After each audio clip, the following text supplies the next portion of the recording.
Hall. Nagbaliw City Hall during this admin. Siyempre po nalawlawag, siyempre nadaldalos.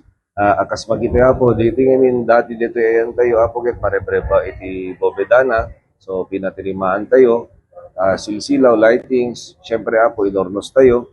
At lawag seating arod, tapos nalidenti City Hall, so ilawlawag tayo. So more accommodating, more tinaduma-dumang offices ako like ito'y treasury, the rest apo hallways kita nyo apo get na paurnos at dapat plano tingamin apo nga the remaining offices tatlo mapagserbyar kitao nga napaspas pa sa lalisto urnosen tayo also not only offices or the operating systems so dito auditorium apo at damit arapaap tayo for next year kasta Malacanang style nga amin nga pictures iti naglabas nga mayors, vice mayors, maipanidya po halaing nga tarpulin ti naka printaan da. So kanayin ko dilawin idi naganonan tayo. Siyempre amin met nga previous mayors, vice mayors, and council ket nagserbi damit gusto apa i-print bilang isuda iti tarpaulin. So ornosen de digijay for 2027 apo. Then kitain kayo anami digijay achievements dahil pandayo apo. Kumbaga ornosen iti history iti City of Nawang. Nadahanap ni Atty. Aurelio Professor niya kung pwede yung story book ni Sir.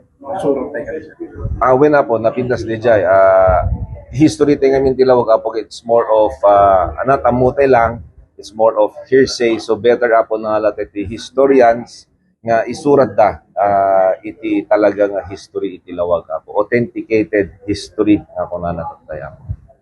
So better may lang kasi apo. So pwede ka na yung nga ibagbaga iti barangays na mapanag, i-research yun man no apay ka sa itinagan ti barangays yo. Let's say kung mga barangay Bengkag, example, Kabengkagan, kadjay apo so put it in writing. Also apo barangay Tangid, barangay Madiladig. So di Madiladig kami the history dang and they must put it in writing. Nga iti barangay Madiladig Gayam, it used to be called as barangay Maryland. So pangawag yung Amerikano di Chempot ko bati so ti pagtambayan da ket Maryland dating ganat nag-evolve di Madiladig. Also apo di mga to A and B dati gaya madakano natulong napigsa nga lalaki nga mang ato.